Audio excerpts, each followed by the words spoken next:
네, 오늘은 창세기 41장 1절부터 36절까지 말씀을 공부하겠습니다.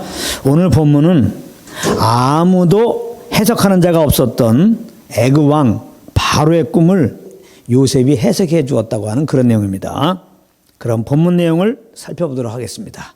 1절부터 7절까지 내용은 애굽 왕 바로가 두 번에 걸쳐 꿈의 내용입니다. 1절부터 4절까지가 첫 번째 꿈의 내용이고 5절부터 7절까지가 두 번째 꿈의 내용입니다. 그러면 1절부터 4절 한번 제가 읽어보겠습니다. 만 2년 후에 바로가 꿈을 꾼즉 자기가 나일 강가에서 서 있는데 보니 아름답고 살찐 7 암소가 강가에서 올라와 갈밭에서 뜯어먹고 그 뒤에도 흉하고 파리한 다른 7 암소가 나일 강가에서 올라와 그 소와 함께 나일 강가에 서 있더니 그 흉하고 파리한 소가 아름답고 살찐 7 소를 먹은지라 바로가 곧 깨었다가 이렇게 되어 있습니다. 이 꿈은 요약해 보면 이런 것입니다. 아름답고 살찐 7 암소가 있고 흉악하고 파리한 아주 마른 7 암소가 있는데 흉악하고 마른 소가 아름답고 살진 7 소를 먹었다고 하는 그런 내용입니다. 그리고 5절부터 7절까지 두 번째 꿈의 내용인데요. 또 제가 한번 읽어보겠습니다. 다시 잠이 들어 꿈을 꾸니 한 줄기에 무성하고 충실한 7 이상이 나오고 그 후에 또 가늘고 동풍에 마른 7 이상이 나오더니 그 가는 7 이삭이 무성하고 충실한 7 이삭을 삼킨지라 바로가 깬즉 꿈이라 이렇게 말씀하고 있습니다. 이 내용도 한마디로 요약하면 한 줄기에 무성하고 충실한 7 이삭이 나오고 마른 7 이삭이 나오는데 그 가는 이삭이 무성하고 충실한 7 이삭을 삼켰다고 하는 그런 내용입니다. 그런데 바로가 이 꿈을 꾸었을 때가 언제냐 이게 중요합니다. 1절에 보면 만 2년 후 이렇게 말하고 있습니다. 만 2년 후. 그럼 무슨 일이 있고 만 2년 후냐 이 말이에요. 창세기 40장 23절은 이런 말씀으로 끝납니다. 술 맡은 관원장이 요셉을 기억하지 못하고 그를 잊었더라. 이렇게 말씀하고 있습니다. 이런 일이 있고 만 2년 후라는 말인데요. 이게 무슨 말이냐? 지난주 공부한 대로 40장의 내용은 요셉이 자기가 있는 옥에 들어온 술 맡은 자와 떡 굽는 자의 꿈을 해석해 주었고 그 해석대로 술 맡은 자는 복직이 되었고 떡 굽는 자는 사형을 당했다고 하는 내용이었습니다. 그런데 요셉은 술 맡은 자의 꿈을 해석해 주면서 창세기 40장 14절 15절에서 술 맡은 관원장에게 이런 부탁을 했었습니다. 한번 잘 들어보시기 바랍니다. 당신이 잘 되시거든 나를 생각하고 내게 은혜를 베풀어서 내 사정을 바로에게 아뢰어 이 집에서 나를 건져주소서. 나는 히브리 땅에서 끌려온 자요 여기서도 옥에 갇힌 일은 행하지 아니하나이다. 이렇게 말했습니다. 요셉은 술 맡은 자에게 너가 나가서 너가 꾼 대로 복직을 하게 되면 자기 사정을 왕에게 알려서 자기 좀 보디바리 집에서 나가게 해달라고 부탁을 한 것입니다. 그런데 술 맡은 자는 복직이 된 후에 요셉을 기억하지 못하고 요셉을 잊어버렸다고 그렇게 말씀하고 있습니다. 그렇게 해서 요셉 입장에서는 언제 나올지 모르는 기약 없는 옥살이를 2년 더 하게 된 것입니다. 술 맡은 관원이 요셉을 기억했다면 그래서 요셉의 사정을 왕에게 알렸으면 분명 2년 전에 요셉은 옥에서 나올 수 있었을 것입니다. 분명히 요셉은 그렇게 될 것을 기대하면서 그런 부탁을 했던 것인데요. 그런데 결과는 술 맡은 자가 요셉을 기억하지 못하므로 요셉의 이 뜻은 2년 뒤가 지난 다음에 이루어지게 되는 것입니다. 이 일 속에서 우리가 알아야 할 것이 무엇입니까? 하나님은 하나님의 뜻을 하나님의 때에 이루신다는 겁니다. 하나님의 때에. 하나님은 물론 요셉을 옥에서 나오게 하셔서 후에 애굽의 총리가 되게 하실 계획을 가지고 계셨습니다. 그런데 그 일을 이루실 하나님의 때가 술 맡은 자가 복직한 직후가 아니었던 것입니다. 그렇기 때문에 곧 옥에서 나가기를 원했던 요셉의 뜻은 하나님의 뜻 앞에서 막히게 된 것입니다. 그러므로 주님을 따라가는 우리들 입장에서 필요한 것은 하나님의 때를 기다리는 인내입니다. 인내. 야고보서 5장 7절 8절을 제가 읽겠습니다. 그러므로 형제들아 주께서 강림하시기까지 길이 참으라. 보라 농부가 땅에서 나는 귀한 열매를 바라고 길이 참아 이른 비와 늦은 비를 기다리나니 너희도 길이 참고 마음을 굳건하게 하라. 주의 강림이 가까우니라. 이렇게 말씀하고 있습니다. 여기 보면 농부들이 귀한 열매를 바라고 참는 것처럼 참으라는 것입니다. 사실 하나님은 요셉이나 우리들에게 대해서만 그 계획을 막으시는 것이 아닙니다. 이 세상 누구에게나 마찬가지입니다. 이 말은 이 세상은 하나님의 정하신 때에 그 정하신 뜻대로 흘러가는 것이다 이 말입니다. 그렇기 때문에 우리들은 어떤 일이 빨리 풀리지 않으므로 더구나 어떤 경우는 그 일이 주님을 위해서라도 빨리 꼭 풀려야 될 것 같은데 풀리지 않아서 아주 답답하고 난감한 때가 있는데요. 그때 우리는 빨리 이 일이 해결돼야 되는데 하면서 마음을 졸이면서 발을 동동 굴릴 필요가 없다는 것입니다. 더구나 이 일이 해결되지 않으므로 오히려 내게 무슨 큰 화가 미치는 것이 아닐까 하고 염려하고 두려워할 필요가 더더욱 없는 것이다 이 말입니다. 왜냐하면 하나님은 그 계획하신 바를 하나님의 때에 틀림없이 이루시는 분이시기 때문입니다. 그러므로 우리는 우리들의 삶이 꼬이면 꼬일수록 우리들의 삶을 주님께 다 맡기고 더욱 주님의 주권을 인정해드리고 그저 성령의 인도함을 따라 말하고 행하면 되는 것입니다. 할렐루야. 이런 것을 보고 인내한다 그러는 거예요. 성경에서 말하는 인내는 세상에서 말하는 인내가 아닙니다. 여러분 잘 아셔야 돼요. 인내라는 말을. 인내에 대한 오해가 많이 있어요. 믿는 자들. 안 믿는 자들 서로서로 그러잖아요. 인내 참으면 돼 참어. 근데 이게 세상에서 참어 인내 이 말하고 다르다 이 말이에요. 세상에서 말하는 인내는 어려울 때 우리 힘으로 참고 견디는 것을 말하는 것인데요. 그러나 우리의 인내, 우리의 견디면은 한계가 있죠. 우리가 연약하기 때문에. 그래서 인생들은 염려와 근심 속에서 살아가고 있는 거 아닙니까? 다 어려울 때 인내하고 싶죠. 또 인내할 수밖에 없고요. 인내합니다. 근데 그게 되냐고. 그러니까 염려하고 근심하는 거 아니에요.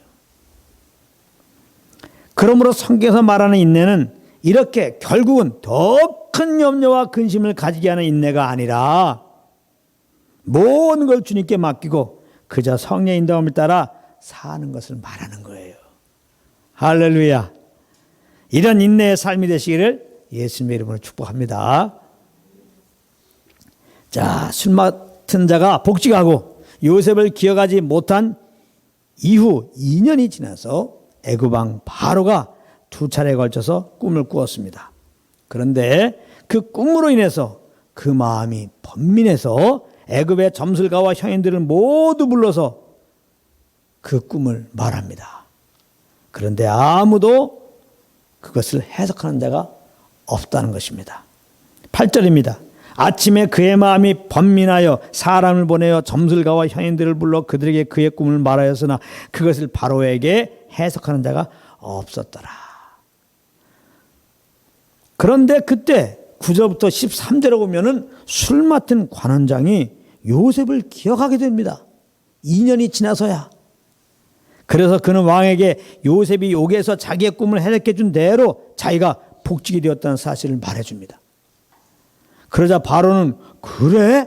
그러면서 바로 사람을 보내어 요셉을 불렀고 요셉에게 자기가 꾼 꿈을 말해 주었는데요. 요셉은 그 꿈을 들었을 때 그것은 하나님이 하실 일을 바로에게 보이신 것이라는 것을 하나님의 감동하심으로 알고 이렇게 얘기합니다. 25절입니다. 요셉이 바로에게 아뢰되 바로의 꿈은 하나라. 하나님이 그가 하실 일을 바로에게 보이심이니이다. 이렇게 얘기합니다. 그러면서 요셉은 이제 그 꿈을 26절에서 31절에 걸쳐서 해석을 해 주었는데요. 한마디로 바로의 꿈은 무엇을 말하는 것이었느냐. 7년 동안 풍년이 들고 그 후에 7년 동안 흉년이 드는데 그 흉년이 너무 심할 것이라는 겁니다. 너무 흉년이 심해서 7년 동안 풍년이 들었는지도 몰라. 잊을 정도로 너무나 심한 흉년이 든다는 겁니다. 그러니까 33절부터 36절에 보면은 명철하고 지혜로운 자를 세워서 애굽을 다스리게 하라는 것입니다. 그래서 7년 동안의 풍년 때 곡물을 잘 저장해 놓아서 7년 동안 있을 흉년을 잘 대비하라고 그렇게 얘기해 주었습니다. 그러면 흉년으로 망하지 않을 것이다. 이렇게 말했습니다. 그런데 여기서 좀 의아한 점이 있어요. 어떻게 애굽의 점술가와 현인들이 바로의 꿈을 해석하지 못했느냐는 것입니다. 그런 생각 해보셨습니까? 어차피 이들이 그동안 해석한 꿈들이 100% 맞은 것도 아닐 텐데. 그럴 거 아닙니까? 이들이 하나님도 아니고. 나름 자의적으로 얼마든지 해석할 수 있는 거 아닙니까? 그리고 바로가 꾼 꿈은 우리가 볼 때도 그렇게 복잡한 꿈이 아니에요. 나름대로 이럴 것 같은데 이게 유추가 가능한 꿈입니다. 혹 자신이 없으면은 꼭 맞는 것이 아닐 수도 있지만요. 제 생각에는 이런 의미인 것 같습니다. 하고 얼마든지 나름의 의견을 피력해 볼 만도 한데요. 8절에 보면은 바로에게 해석한 자가 없다라는 것입니다. 그렇다면 왜 이렇게 점술가와 현인들이 그동안에 나름대로 꿈을 잘 해석했던 그들이 침묵했을까? 노코멘트 했을까? 이게 궁금하지 않습니까? 그 꿈으로 말미암아 그 마음이 번민하고 있는 바로 왕을 보니까 혹시라도 잘못 해석했다가는 큰 해를 당할까 두려워해서 그랬던 것 같습니다. 제 생각에. 이거 잘못 해석했다가는 죽어 이제는. 그래서 차라리 묵비권 행사를 하자. 그랬던 것 같습니다. 아무튼 점술가와 현인들이 바로의 꿈을 해석하지 못한 데는 분명 하나님의 간섭이 있었던 것입니다. 이게 중요한 겁니다. 요셉을 옥에서 나오게 하시고 애굽의 총리가 되게 하실 때가 되었기 때문입니다. 하나님은 요셉을 통하여 바로의 꿈을 해석해 주게 하시고 요셉이 옥에서 나와서 애굽의 총리가 되게 하실 계획을 가지고 계획했던 것인데 그때가 된 것입니다. 그래서 2년 전에는 술 맡은 자에게 요셉을 기억하지 못하게 간섭하였던 하나님은 2년이 지난 다음에 술 맡은 자가 요셉을 기억하게 하시고 애굽의 점술가와 현인들에게 감히 꿈 해석을 말하지 못하게 또한 간섭하였던 것입니다. 이와 같이 하나님은 그 정하신 때에 그 정하신 일을 틀림없이 이루신다 이 말이에요. 할렐루야.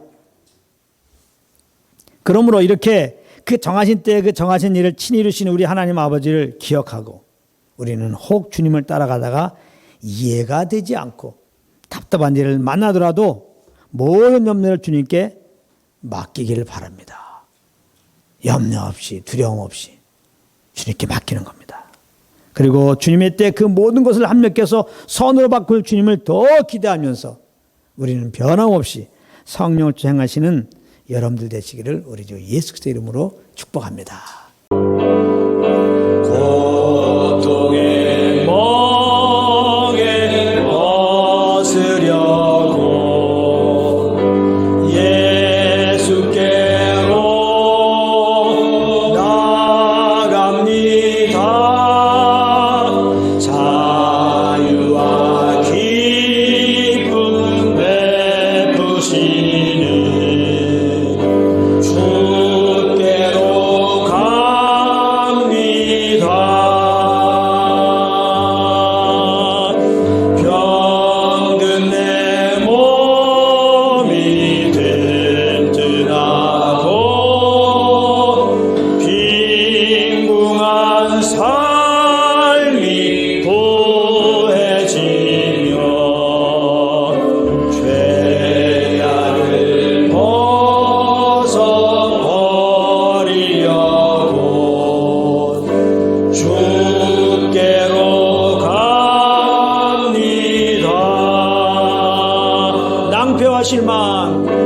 낭배와 실망 당한 뒤에 예수께로 나갑니다. 십자가 은혜 받으려고 주께로 갑니다.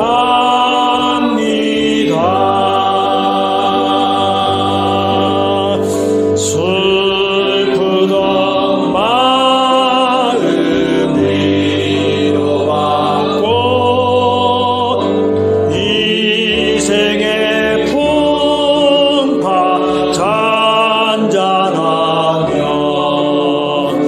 영광의 찬송 부르려고 아멘. 주께로 갑니다. 교만한 마음을 내버리고